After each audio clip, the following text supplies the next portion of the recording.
Can everybody hear me well? Yeah? Okay. I am have been asked to talk to you guys about living beyond Parkinson's. I know you guys are tired and you've been sitting there for a long time. Do you guys want to stretch a little bit? Do you want to take a little stretch? Or are you okay? All right. Well, anyway, I am a Parkinson's specialist by profession.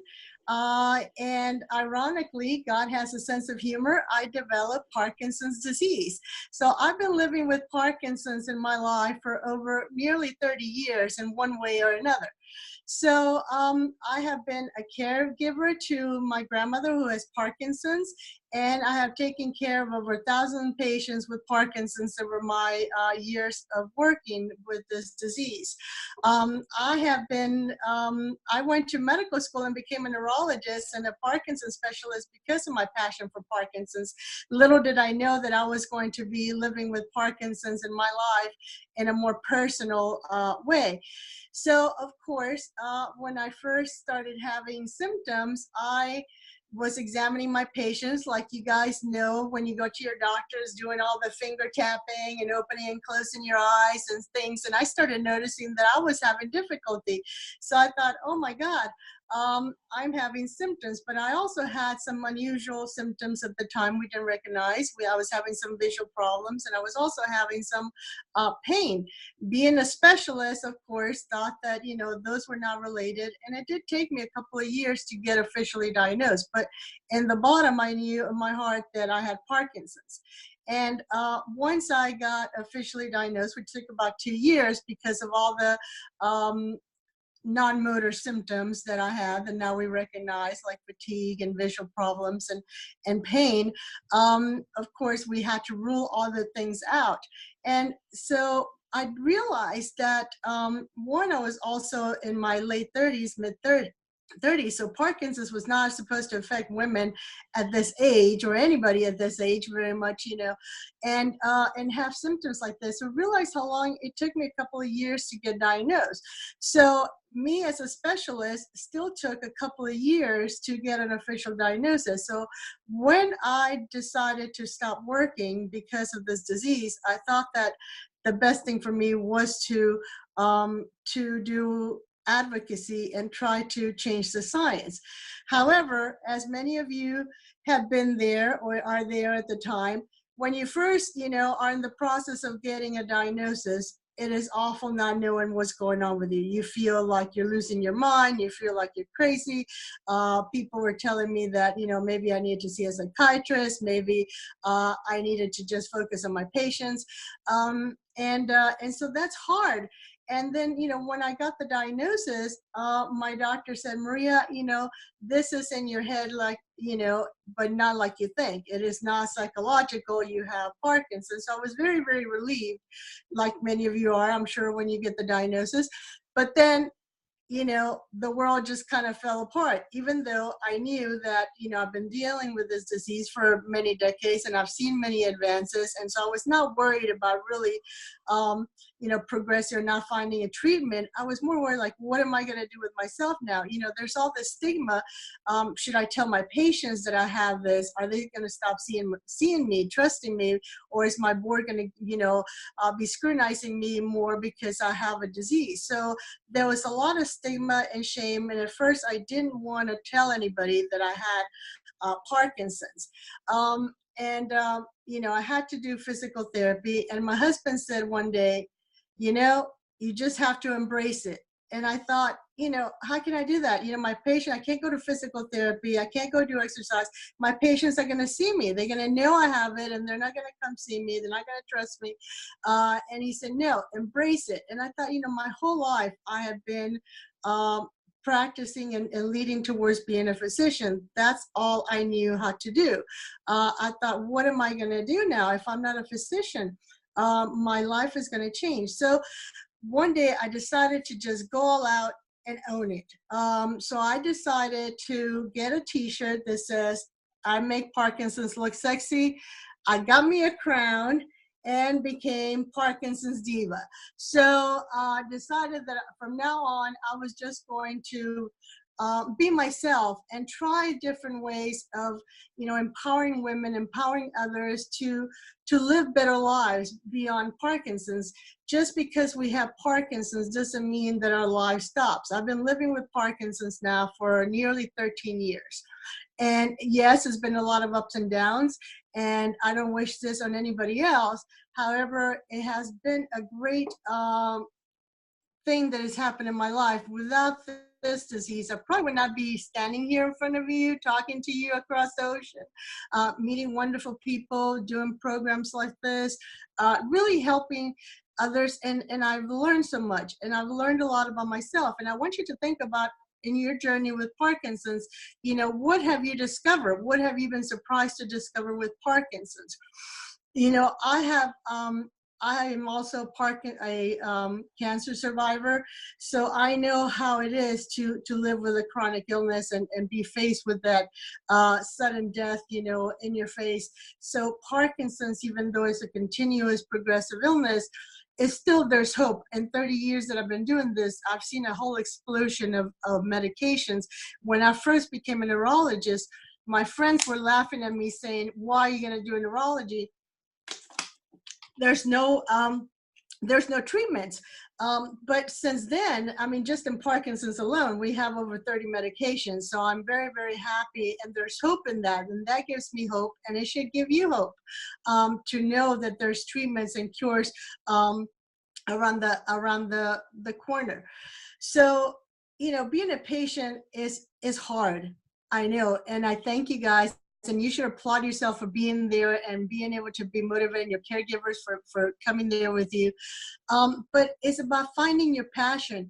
And, I remember when I was feeling down, and when I feel down, and, we all have those moments where we just want to get under the covers and lay there and cry and never come out, right? But I've learned that, we can't live in the past. We can't cry. We can't get upset. We can't yell, but then we have to move on. Because if we get stuck in the past, we become hurt, we stay hurt, and we become victims. And we are not victims. We are not our disease. We are more than our disease. You and me and everybody that has Parkinson's or any other chronic illnesses are much more.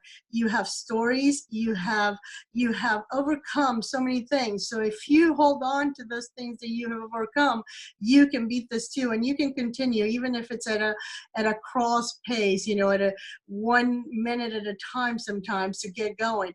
You can do this. If I can do this, you can do this. I have been using walkers. I have not been able to drive for 2 years at a time. I have been completely bedbound. I have depended on other people to take care of me. Sometimes I choke. Sometimes, I have trouble swallowing. And so, it's ups and downs. But if you look at me now, I look normal. It's because, it's a constant battle, and you can't give in. You can't give in to the disease. Yes, listen to your emotions. If you're tired, you must rest. If you feel like crying, go ahead and cry. If you feel upset, fine, but find out what's causing it. But don't give in. Don't let this disease overtake you. My grandfather would tell me, he raised a woman. He did not raise a woman to give up in the face of adversity. And, having spent all those years struggling to get through medical school and become a doctor, that has taught me a lesson to not give up. And so I don't give in very easily, and neither should you, because you've come this far. And so you have to find your passion, your reason for living. For me, is doing this, and also my daughter. My daughter plays a big influence in my life, and I have to be well to take care of her. She's now going to college, and so I'm going to have, that's a new phase in my life of what I'm going to be doing, but I'm really, really excited. The other thing, I thought, oh my God, what am I going to do with myself when I stop working? All I know is how to be a doctor. I don't like being a housekeeper, staying at home and cooking. That's why I became a doctor. So what am I going to do? I can't sit at home all day long. And I've discovered that I do like being a mom, and I do like cooking and doing things, but I I can't sit still. And if we let ourselves just sit still, that's when our mind and our body start deteriorating. So you can't freeze running water. So if we constantly keep moving, our brains, our minds, our bodies, then you can't, this disease can't get a hold of you and can't take root. So you have to make time for the things that matter, finding a balance. Um, we can't have everything in life. All of you know, even if we were healthy, there's not enough time, not enough energy to do everything that we want to do. You have to prioritize. You have to, and this disease in a way forces us to prioritize and make sure what is important in our lives. Is that our family, is that our health, and our health should be up there top. I used to not take care of myself. My patients, my family, everybody came first because I thought it would be selfish to take care of myself. But it's not being selfish, it's that you're taking care of yourself so you can continue to take care of others. And you would do so much better. So now I listen to my body after falling many, many times, breaking several vertebrae because I didn't listen when I was already getting stiff and rigid, and I fell and had 2 herniated discs. When I start getting tired or fatigued or slow or start stumbling, I stop, I rest. You don't have to take a nap. You don't have to take long, breaks. You can sit for 5-10 minutes and that will regenerate your dopamine. And then you can keep going. And then you'll prevent some of these hospitalizations and some of these unwanted problems that come with having Parkinson's disease.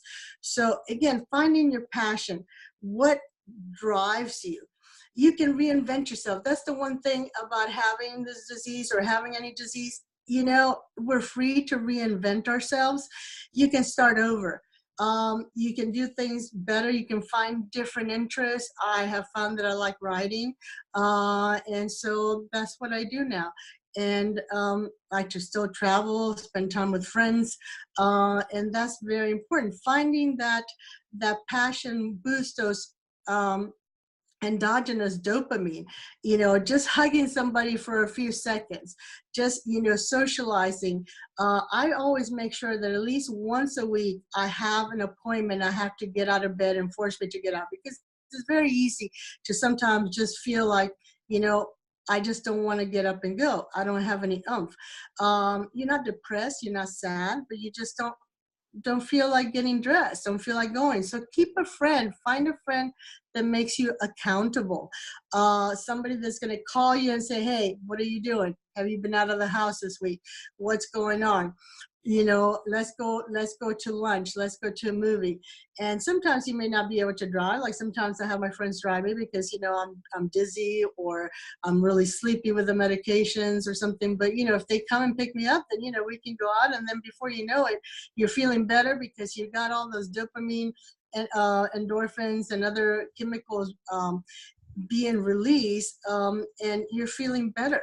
So sometimes the best thing too is chocolate. I know I talk a lot about dark chocolate, but sometimes just sniffing the dark chocolate, sniffing a few chocolate, that will give you that boost you need when you're running low on stamina, running low on dopamine. That May I stop you there? Sorry, we're running out of time, Dr. Oh, Leon. sorry. That's no problem. We could listen to you though for hours, but we don't have the time. Yeah, I just wanted to make sure I said, so we can't go it alone. We can work together and you are in the right place. So remember that, is the passion, the drive, keeping a positive lifestyle change, and wearing your inner diva and wearing your invisible crown will help you go in and conquer anything every day. Thank you very much. I appreciate it.